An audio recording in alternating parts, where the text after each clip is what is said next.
Hey, good day guys. Now last time I promised you I'd review a dragon that still breathes strongly in the twilight of the McFarlane Dragon series, and this is it.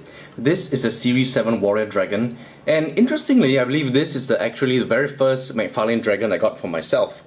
The first ever was the Series 3 Water Dragon I bought for a dear friend, and this one I remember looking at eBay listings and saw as the most familiar looking dragon, so I got it. And if you love detail on your dragons, this dragon really shines. Excuse me. Now, the armor on this dragon is characterized by large regions of large overlapping plates, which has a very half organic, half inorganic look. You can see that it looks inorganic because they actually have a geometrical shape to many of these plates. And yet there are enough variations and irregularities that underscore their organic nature. Now this type of armor can be found in both the dorsal regions and also the ventral surfaces of the dragon. You see here in blue. And it goes from neck all the way down to the tail. You got some on the shoulders as well, the thighs, and also it's echoed nicely in the wing arms here. Now that reminds me very much of a scale armor. You know, you get this very distinct triangular type of plates. And excuse me, I got a bad sore throat. And you'll see it goes down the torso and narrows in the hips before expanding out here again in the tail. Now you see irregularity not just in terms of the plate shape, but also the plate size. And one good example is over here in the tail. And I like the way that you know, you see that in profile each overlap actually differs and gives it such an interesting natural kind of look.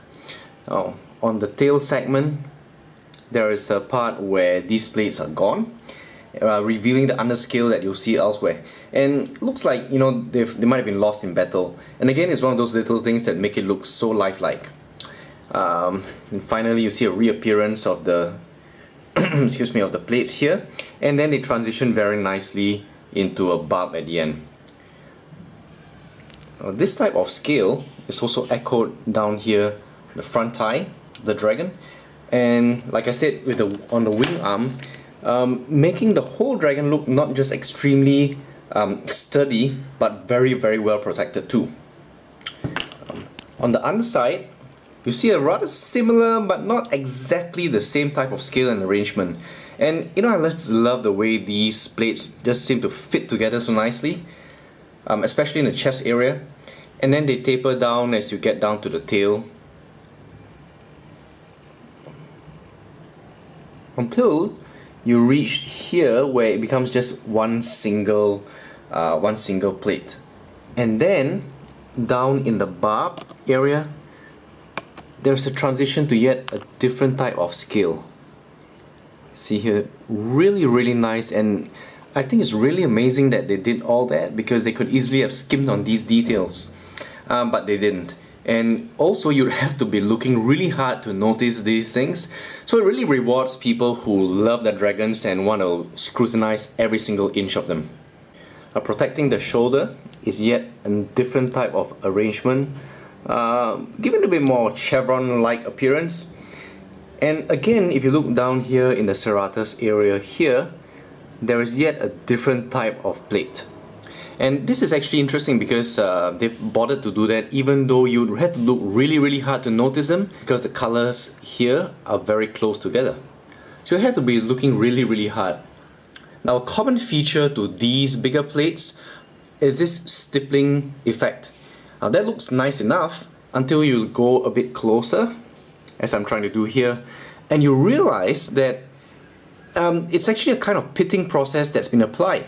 So there are actually tiny holes and indentations, reminding me of bone marrow almost, and that gives it yet more interesting detail and added texture. The underscales have different textures again in different regions. Now here in the neck, you'll see what looks like a mosaic type appearance, each one in quite bold relief. And in the sides of the dragon, they look more like hatchings and cross hatchings. And you can even see that between the sides here and the plates, you have yet a small tiny row of scutes. Again, a different texture. A very small line of mosaic almost. And in the kneecap here, yet a different type of scale structure. And you know, that's really something to appreciate in this dragon. They didn't skim on any details, even in areas where they could have, and where it wouldn't be noticed. So I want to talk about the head now. The head's really interesting. It looks to be constructed of interlocking and overlapping plates, and you get the idea there's just going to be no easy way to attack the brain case of this animal. Everywhere you look, there are these plates here. There's this very woody-like antlers on the dragon, as opposed to the common horns you might expect. And that's again another unusual feature. And the eyes are really nice. I'm not sure if it's going to show up here, but there's actually a lifelike gleam to them. The eyeballs are positioned perfectly, and they look almost like tiny insect gems. The tongue, again, is very nice and dramatically curved. And there's also a beard of spikes down the mandible of this animal. Here. So really, the head defenses look impregnable. Now, the color is one of the reasons I bought him when I was looking at tiny pictures on eBay listings. I wanted a traditional looking dragon for my first McFarlane dragon, and I thought this might be a nice blue dragon to have. Now, interestingly enough, my immediate impression of this dragon was blue, but I've looked at some color swatches online and it says that this is actually closer to a green, like a very dark teal green. Ah well. Regardless, you can see that this is a very beautiful shade of blue or green on the underside, and in the intermediate zones here you see something like a blue-green color. What's cool is that the dorsal surface of this dragon starts in this yellow color, which is a color you wouldn't expect to match nicely with blue, but you look at places here like that where it transitions from this yellow intermediate zones and then get down to the blue. And wow, I just say that this is just a really beautiful, beautifully painted dragon. Absolutely beautiful. And best of all, for me anyway, no rubbish runes on the wings. So this dragon looks like an unfettered wild animal. As to the base, it's a very simple rock side. Although I must say that the texture here looks remarkably similar to the texture on these large plates of the dragon. So there's a little bit of interest there. But otherwise, I have to say that the color is really disappointing. One flat wash with no fades whatsoever. But come on guys, could have done better. It is however broken up by these little patches of vegetation. So it's not entirely boring.